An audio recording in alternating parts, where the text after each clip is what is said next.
Central jail में बहुत कड़ी सुरक्षा है। बाहर पुलिस वाले लाठियां लिए इधर उधर पहरा दे रहे हैं। रसोई में राज और भीमा बड़े बड़े बर्तन धो रहे हैं।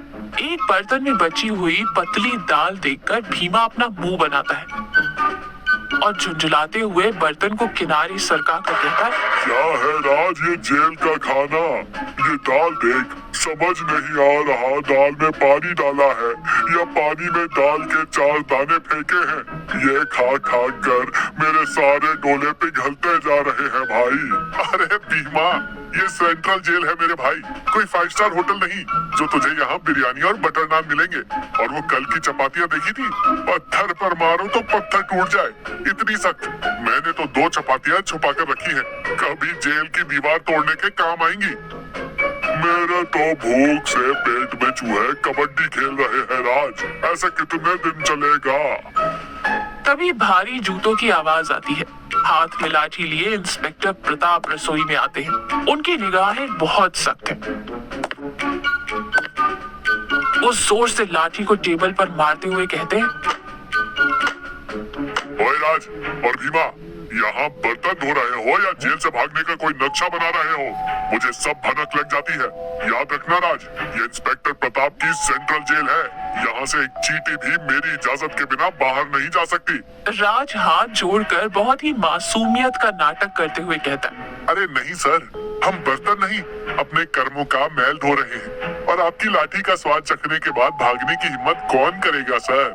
आपका नाम सुनकर तो जेल के मच्छर भी चुपचाप सो जाते हैं सर। इंस्पेक्टर प्रताप थोड़ा गर्व से मुस्कुरा कर कहते, ये खौफ कायम रहना चाहिए।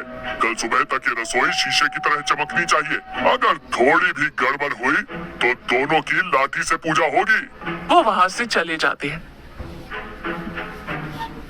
भीमा डर के मारे गहरी सांस लेते हुए कहता है, बाप रे, इसकी लाठी देखकर ही मेरी आधी भूख मर गई राज। प्रताप के जाते ही राज की नजर रसोई की छत की तरफ बनी एक पुरानी ईंटों वाली बड़ी चिमनी पर पड़ती है। उसके ऊपर लगी लोहे की जाली टूट गई है। राज चेहरे पर एक शरारती मुस्कान लाते हुए कहता है, भीमा, तेरी भूख मिटाने का रास्ता मिल गया है मेरे भाई। भीमा हैरानी से देखते हुए कहता है, क्या उस चिमनी को ऐसे क्यों घूर रहा है? क्या ऊपर से भगवान सीधा चिकन बिरयानी भेजने वाले हैं? बिरयानी नहीं पगले, हमारी आजादी टपकने वाली है। उस चिमनी की लोहे की जाली कल रात जंग खाकर टूट गई, किसी की नजर नहीं गई है उस पर। आज रात उसी चिमनी के रास्ते हम यहाँ से जंप मारेंगे, बाहर जाकर किसी होटल में सेंध लगाएंगे और पेट भरकर खाएंगे। भीमा घबरा कर 2 कदम पीछे हटता है। बाप रे बाप, मेरे बस का नहीं है भाई। अगर प्रताप सर को पता चल गया ना तो वो हमें बिरयानी के पत्तों की तरह चबा जाएगा, मेरा कीमा बन जाएगा। अगर पकड़े गए तब ना, तू बस मेरे पीछे पीछे आ, बाकी मैं संभाल लूंगा। यहाँ रहेंगे तो भूख से मरना तय है, बाहर गए तो जीने का एक चांस है। अब तू सोच ले। रात के 2 बज रहे हैं। रसोई में अंधेरा है, सब सो रहे हैं। राज और भीमा चुपचाप लकड़ी के 2 पुराने टेबल एक के ऊपर एक रखकर चिमनी के अंदर घुसते हैं। चिमनी के अंदर बहुत ज्यादा कालिक और राख है। राज आगे आगे जा रहा है और भीमा उसके पीछे पीछे खिसक कर जा रहा है। भीमा चिमनी के बीच में फंसकर हाफते हुए कहता है, राज, ओए राज, मेरा पेट फंस गया है भाई। मैं ना ऊपर आ पा रहा हूँ न नीचे जा पा रहा हूँ, तो मुझे यही छोड़कर चला जा। अबे चिल्ला मत साले, जेल की दाल खाकर भी तू इतना मोटा कैसे हो गया? पहले अपने पेट की हवा बाहर छोड़, थोड़ा पतला हो जाएगा, वरना कल सुबह प्रताप आकर नीचे से आग लगा देगा और तू सच में तंदूरी चिकन बन जाएगा। भीमा नाक बंद करते हुए कहता है, भाई, यहाँ राख की बदबू से मुझे भयंकर छींक आ रही है। राज घबरा कर कहता है, अबे छींकना मत, तूने छींका तो नीचे संतरियों को सुनाई दे जाएगा, अपनी नाक कसकर पकड़ ले। भीमा डर के मारे अपनी सांस रोक लेता है, छींक को दबाता है और किसी तरह पेट सिकोड़ कर ऊपर खिसकता है। उनके चेहरे और कपड़े चिमनी की कालिक से बिल्कुल काले हो चुके हैं। अंधेरे में सिर्फ उनकी आंखें और दांत चमक रहे हैं। वो छत से होते हुए जेल की बाहरी दीवार के पास पहुंच जाते हैं और छलांग लगा देते हैं। दोनों दीवार फांद कर सीधे एक बड़े से आंगन में रखे टमाटर की टोकरियों पर धड़ाम से गिरते हैं। सारे टमाटर पिचक जाते हैं और उनका लाल रस उनके काले कपड़ों पर लग जाता है। ये केशव अन्नदान सत्र का आंगन है। रात के 2 बज चुके हैं। वहाँ केशव नाम का एक बुजुर्ग व्यक्ति कुर्सी पर बैठे फूट फूट कर रो रहा है। चारों तरफ रसोई के बड़े बड़े खाली बर्तन और सब्जियों की बोरियां पड़ी हैं। भीमा दर्द से करहाते हुए राज के कान में कहता है, अरे राज, ये कौन है? हमारे गिरने की आवाज से डर गए क्या? सोच रहे होंगे चोर आ गए। मुंह बंद रख मोटे, हमने अभी तक कुछ चुराया थोड़ी है और उन्होंने हमें देखा भी नहीं है। रुक। राज धीरे से केशव के पास जाता है। केशव उन्हें देखकर डरता नहीं, क्योंकि काली पुती होने के कारण वो रात के काम करने वाले मजदूर जैसे लग रहे थे। क्या बात है बड़े बाबू, रात के इस पहर अकेले बैठकर रो क्यों रहे हैं? क्या हुआ?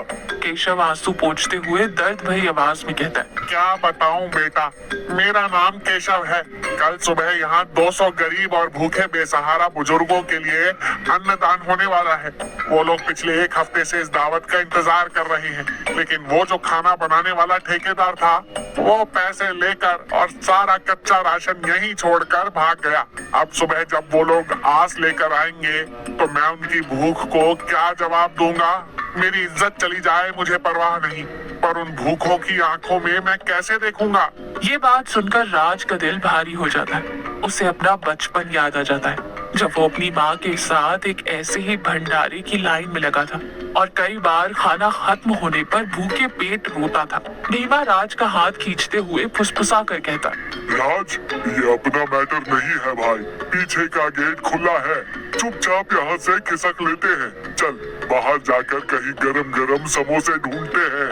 राज भीमा का हाथ झटक कर दृढ़ता से कहता है, नहीं भीमा, हम यहाँ से अपनी भूख मिटाने के लिए भागे हैं, लेकिन यहाँ 200 लोग भूख से तड़प रहे हैं। मुझे पता है भूख का दर्द क्या होता है। आज रात हम खाना बनाएंगे।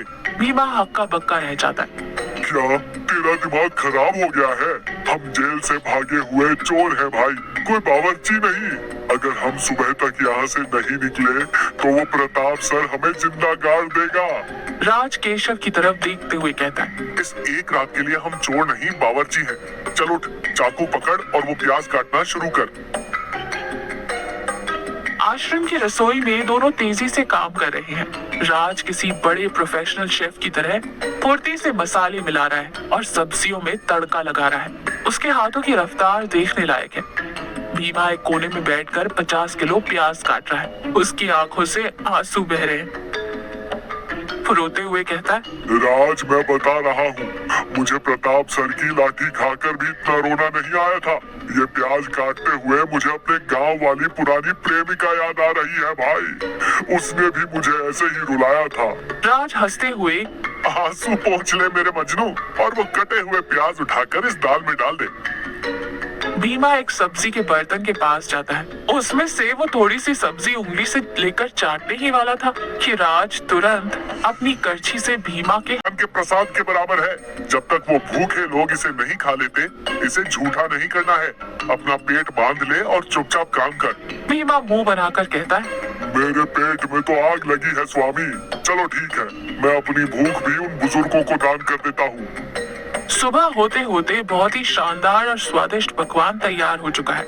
आलू गोभी का कोरमा, गाढ़ी दाल, पुलाव और मीठी खीर। उसकी खुशबू पूरे आश्रम में महकने लगी है। केशव ये देखकर खुशी से हाथ जोड़कर आसमान की तरफ देखता है।